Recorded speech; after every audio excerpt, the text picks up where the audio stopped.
Assalamualaikum warahmatullahi wabarakatuh. Perkenalkan, saya Mauada Mufidah Siregar dari Prodi PAUD Fakultas Tarbiyah dan Keguruan Universitas Islam Negeri Araniri Banda Aceh Darussalam. Saya sebagai pemateri pertama akan membahas tentang pengertian kurikulum. Istilah kurikulum ini berasal dari kata kurir atau pelari dan kurere yaitu tempat terpacu. Awalnya kurikulum ini digunakan dalam dunia olahraga. Tujuannya untuk memperoleh medali atau penghargaan. Lama kemudian, pengertian tersebut diterapkan dalam dunia pendidikan menjadi sejumlah mata pelajaran atau biasa kita kenal sebagai subjek yang harus ditempuh oleh seorang siswa atau siswi dari awal sampai akhir program pelajaran untuk memperoleh penghargaan atau biasa kita sebut dengan ijazah. Seperti halnya kita di sekolah dasar, SMP, baik itu di SMA, puncak akhirnya itu atau tujuan akhir itu pasti kita akan ingin mendapatkan ijazah. Bahkan untuk melanjutkan studi perkuliahan persyaratannya juga harus ada ijazah gitu kan. Jadi memang tujuan akhir dari sekolah bisa kita katakan untuk mendapatkan ijazah.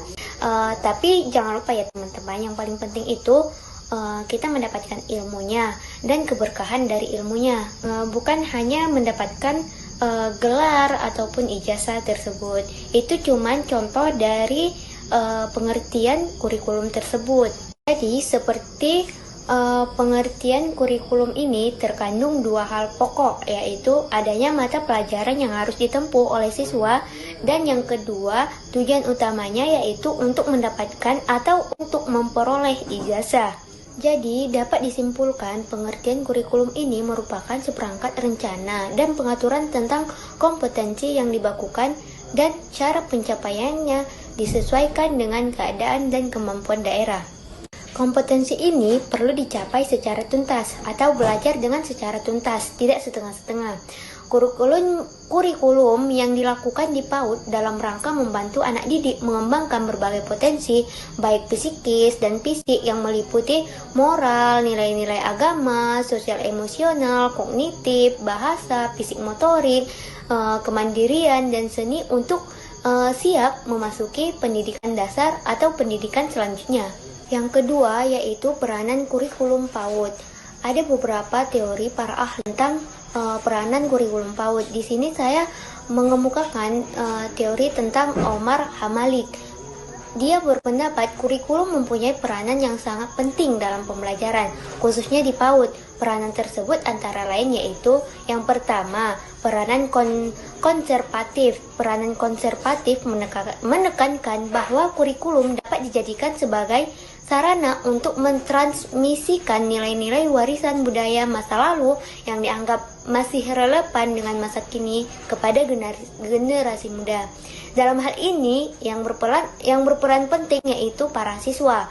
Peranan konservatif ini pada hakikatnya menempatkan kurikulum yang berorientasi ke masa lampau. Peranan ini sifatnya menjadi sangat mendasar, disesuaikan dengan kenyataan. Dan yang kedua yaitu peranan kreatif. Perkembangan ilmu pengetahuan dan aspek-aspek lainnya senantiasa terjadi setiap saat. Peranan kreatif menekankan bahwa kurikulum harus mampu mengembangkan sesuatu yang baru sesuai dengan perkembangan yang terjadi dan kebutuhan-kebutuhan masyarakat pada masa sekarang dan masa yang akan datang. Dan yang ketiga yaitu peranan kritis dan evaluatif. Peranan yang terakhir ini peranan yang dilatar belakangi oleh adanya kenyataan bahwa nilai-nilai dan budaya yang hidup dalam masyarakat senantiasa mengalami perubahan, sehingga pewarisan nilai-nilai dan budaya masa lalu kepada siswa perlu disesuaikan dengan kondisi yang terjadi pada masa sekarang. Sekian dari saya, kurang lebihnya saya mohon maaf, akan dilanjutkan oleh pemateri selanjutnya. Assalamualaikum warahmatullahi wabarakatuh. Perkenalkan, nama saya Junafia. Saya akan melanjutkan materi yang kedua. Baiklah, di sini saya akan menjelaskan sedikit tentang macam-macam materi kurikulum PAUD.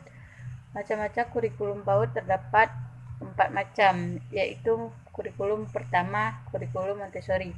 Kurikulum Montessori mengutamakan kemandirian di mana anak belajar untuk memilih sendiri konsep apa yang ia inginkan dengan menggunakan alat yang edukatif. Yang kedua, kurikulum Waldorf.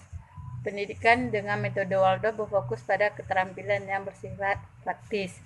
Yang ketiga, kurikulum Reggio Emilia. Kurikulum ini berbasis proyek, di mana pembelajaran diberikan dalam bentuk proyek yang akan dikerjakan anak. Dan yang terakhir, high scope. Kurikulum high scope berdasarkan konstruktivisme oleh Vygotsky mengutamakan pembelajaran aktif atau active learning berbasis komunitas belajar di mana interaksi secara aktif dilakukan murid. Selanjutnya saya akan menjelaskan tentang prinsip-prinsip kurikulum PAUD.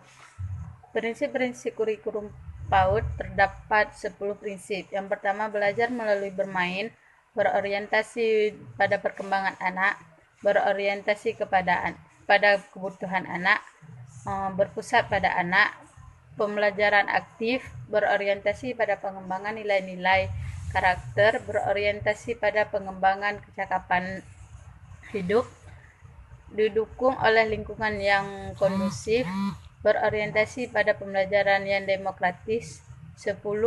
Dan yang terakhir, pemanfaatan media belajar, sumber belajar, dan narasumber. Sekian dari saya. Assalamualaikum warahmatullahi wabarakatuh. Saya akan melanjutkan materi ketiga tentang fungsi dan tujuan kurikulum pada PAUD. Tujuan kurikulum pada PAUD yaitu untuk mendorong perkembangan peserta didik secara optimal sehingga memberi dasar untuk menjadi manusia yang memiliki kemampuan hidup sebagai pribadi dan warga negara yang beriman, produktif, kreatif, inovatif, dan efektif. Fungsi kurikulum pada PAUD. Pada fungsi kurikulum pada PAUD terdiri dari beberapa fungsi. Pertama, fungsi penyesuaian. Pada fungsi ini, setiap individu harus mampu menyesuaikan diri terhadap lingkungannya.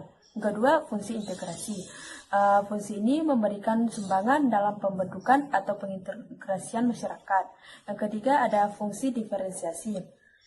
Fungsi ini memerlukan pelayanan terhadap perbedaan di antara setiap orang dan masyarakat. Yang keempat ada fungsi persiapan. Fungsi ini mempertahankan siswa agar mampu melanjutkan studi lebih lanjut dan yang lebih tinggi. Dan yang kelima ada fungsi pemilihan. Fungsi ini memberikan kesempatan bagi seseorang untuk memiliki apa yang diinginkan dan menarik minatnya. Dan keenam, fungsi diagnostik. Fungsi ini untuk membantu dan mengarahkan siswa untuk mampu memahami dan menerima dirinya sendiri. Wabarakatuh. Perkenalkan, nama saya Muhammad Alisa, saya dari kelompok 2 akan melanjutkan tentang model-model evaluasi kurikulum. Secara umum, model-model evaluasi kurikulum yang dikembangkan selama ini ada 4 model evaluasi kurikulum. Masing-masing kurikulum memiliki tingkat kelebihan dan kekurangan serta resiko yang selalu harus diantisipasi agar setiap model evaluasi kurikulum yang diterapkan dapat berjalan secara efektif dan efisien. Yang pertama, measurement. Salah satu bentuk evaluasi kurikulum adalah melalui measurement, yaitu berupa pengukuran. Dan yang kedua, kongruense. Model evaluasi kongruense bertitik tolak pada upaya mencari kesesuaian antara tujuan program pendidikan dengan hasil belajar yang diperoleh peserta didik.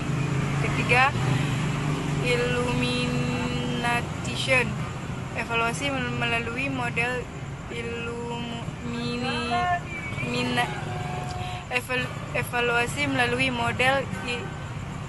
illumination didasarkan pada upaya mencari data terhadap pelaksanaan program. Dan yang terakhir, model CIPP.